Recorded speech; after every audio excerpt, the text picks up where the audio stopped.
Fox has President declared Donald Trump. Donald Trump is president!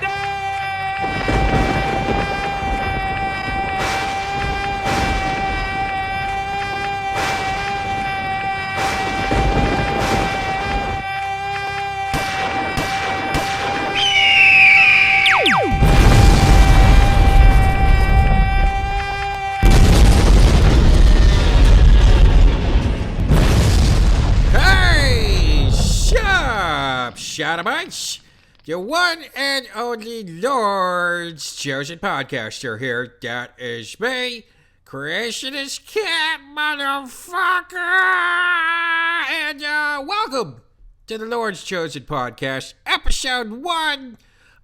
Which look, I'm just gonna title it right now off the top of my furry freaking little head. CC's Trumptastic Trump inaugural rundown. Folks, you know, it is Trump's world. You're just living in it. Until they deport you, or until that guy who punched Richard Spencer in the side of the head Pepe's become kind of a symbol. punches you in the side of the head. So, anyway, we got a lot to get to. First, we're going to talk about Trump's inaugural concert, or as I like to call it, Trumpapalooza. Now, as far as concert events go, it definitely broke records for the lamest drugs consumed by its attendees, which mostly consisted of Zantac, Rolaids, Bengay, aspirin cream for soothing relief of arthritis pain, and Geritol, although probably some primo cocaine was ingested by Melania Trump. She does have to get through her empty, lifeless carcass of a life somehow, and it's probably with the primo cocaine. I'm not sure who her source is, but if I had to guess, I would venture to say it's probably Mitch McConnell.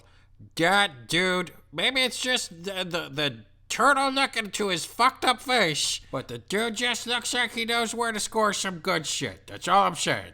Okay, so, anyhow, let's talk about Trumpapalooza. Many consider it the least anticipated musical happening of the millennium. 3 doors down on the same stage as Mormon Tabernacle Choir. That's sort of like the auditory equivalent of eating a quarter teaspoon of fat-free mayonnaise on top of a gluten-free Triscuit. Okay, so, gotta make myself a little smaller here so you guys can really see things here. Now, one really unfortunate aspect of this inaugural concert was that Abraham Lincoln was forced to watch. He freed the slaves with the Emancipation Proclamation. The least we could have done was given him some earmuffs so he didn't have to listen to 3 Doors Down. It's just pure cruelty, if you ask me. Okay, so first this drummer guy played. I don't know who he is, and I'm too lazy to look it up. But then John Voight came out, who was once one of our nation's greatest actors, now one of its craziest lunatics. He's pretty much the only Oscar-caliber actor out there that was really willing to do this. Scott Baio, surprisingly enough, not an Oscar contender in the past. Charles in Charge, I think he almost scored an Oscar for that, but not quite. Jody Loves Chachi, came close. But anyhow, he's the only actual Oscar winner who was willing to do this. They briefly considered Clint Eastwood, but he was out of the running after that weird shit that happened with him at that chair at Romney's RNC.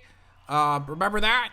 But anyhow, the best part by far was when the anaconda came out, bit him in the throat, and then yanked him off, and then he just kind of fell to the ground, surprisingly softly, and Ice Cube was very confused. And then it kind of twisted him up in the air, wrapped itself around his neck, and then swallowed him whole. And this is actually all more relevant to the festivities than you might think, because this is what will happen to low-income Americans with pre-existing conditions once they lose their Obamacare. Anyhow, so later, 6 of the 8 black people who were willing to admit that they voted for Trump took the stage. that guy T and Steve Harvey couldn't make it. Now, this guy right here, he's actually one half of the classic R&B duo Sham and Dave. Unfortunately, Dave decided to break up with Sham when he proposed playing Trump's inauguration. Sham actually didn't vote for Trump. He just, they offered him that awesome hat, and he just couldn't refuse. And so this number came to a close, and Abraham Lincoln thought to himself, Jesus Christ, I gave you people freedom, and this is what you do? This is how you repay me? I mean, this president, he was in Home Alone 2. You realize that, right? He was in Home Alone 2. I gave the Gettysburg Address, asshole. Fuck you. And then these weirdo cosplayers came out. Cosplaying's kind of cucky, if you ask me. Don't really understand it, but I'm not sure why that guy's carrying a spear. Maybe he thought he'd have a chance to hunt Chris Christie or something. He could probably feed his platoon with all that Chris Christie blubber for an entire winter.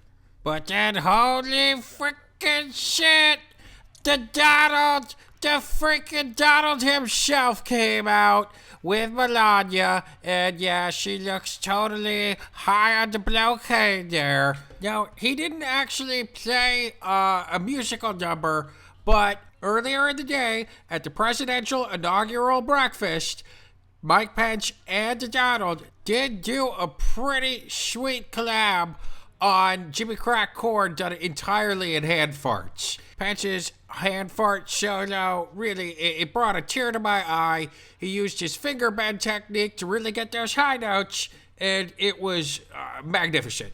So, anyhow, the Donald came out, waved a little bit. Still can't fucking believe this is happening.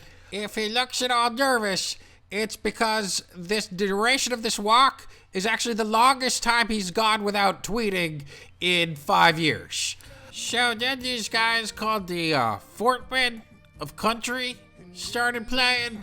I've never heard them before, but they played with all the intensity of a pair of khaki 1990s Dockers.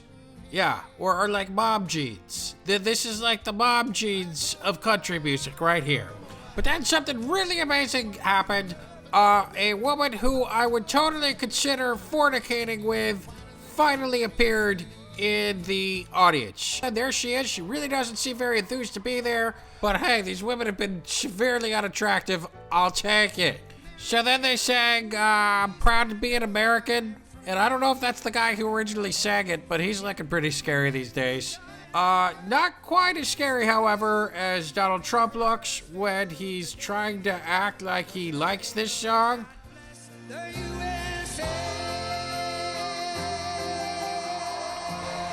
Okay, so that fucking song ends, and Donald Trump shakes his fist, yeah! And Lee Greenwood, I think that's Lee Greenwood, I'm not sure. He comes over and this is awkward. They try to act like they're friends. And I think that Donald Trump asked him to be Secretary of the Interior right there. He's more qualified than anybody else has been for their various appointments.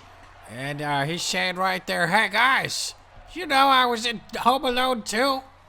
And then, oh my God, the moment of the night no one's been waiting for. 3 Doors Down plays. And I think right about now, about 65% of the audience is thinking, what? This isn't a 3 Dog Night cover band? So, now, 3 Doors Down is probably distinguished primarily by the fact that it's the only band out there that can possibly make Nickelback look totally fucking awesome in comparison. Nickelback sucks, but you would so rather be at a Nickelback concert than you would a 3 Doors Down concert, and you know it. You know that's true. Oh man, the Donald, he's really struggling to look hip there. And Melania sure looks like she's reconsidering some life choices. And this right here, this is a little, I'll just admit, this is embarrassing for the Trumpster. Either he knows the lyrics to this crappy song from Shrek 2, or he learned the lyrics thinking that lip-syncing them would make him look cool right there. And I'd say about 15 to 35% of the crowd is thinking, wait, this wasn't a Doors cover band? So then later, this drummer with the mohawk, who I'm still far too lazy to figure out who the hell he is, starts performing with these astronauts. And I think they're trying to suck up to Trump for NASA funding, which they're just not gonna get. It's just not gonna happen. It's actually Neil deGrasse Tyson on the left over there in that silver suit. It's pretty sad that that's what they gotta do these days to get some funding for their global warming initiative. And Donald Trump is just thinking, holy crap, I did this on a dare. I can't believe I'm here. This is fucked up. And then there's this performance later with these four guys. I'm not sure if they're actually performing or they're just trying to fix the piano. I think it's just, something went wrong with it, like a string broke, and they're just trying to cover for it. This goes on for a while, and it's pretty uncomfortable, actually. It's like they're gang raping the piano. There should not be this many men on one piano. It's pornographic. It's time to put all our differences aside. Yeah, screw you, asshole. This is Trump's America. We don't put our differences aside. We put our differences upside your head. Kind of a simple. Okay, whoa, whoa, whoa. It's gonna be okay. Okay, so this part's a little weird. They just keep on repeating, it's gonna be okay. And when Donald Trump lip syncs it, I mean, it just seems like they're overcompensating. What can I say? Okay, I get it. It's gonna be okay. It's gonna be all right. It's fine that we're getting rid of Obamacare and not gonna be doing anything about global warming. It's gonna be okay. Defunding Planned Parenthood? Yeah, it's gonna be okay. Richard Spencer getting punched in the side of the head? Kind of a simple. He's gonna be okay. Yeah, keep telling yourself that, America. Woohoo! All right, yeah. Trump! Oh, Trump! Okay, so I'm not really sure who this unkempt, homeless-looking guy with a cowboy hat is, but he reveals within the first few seconds of his song exactly why he decided to do this performance. I got bills that I can't pay. He got bills he can't pay, and so did everybody else in Donald Trump's America. 2 or 3 years after his tax plan takes effect. And then, oh my God, Trump finally takes the stage, and he gets a big shout out to Sargon of Akkad and TJ the Amazing Atheist for all their support. Did you know I was in Home Alone too? I even forgot about that. We're gonna deport all of the Muslims and move them into the hotels I'm building in Saudi Arabia right now with Trump hotels. Yep, that's actually happening. And then later, Trump announced that he's going to be appointing aides to head up the Center for Disease Control, which in all likelihood will probably end up being the least controversial appointment he's made.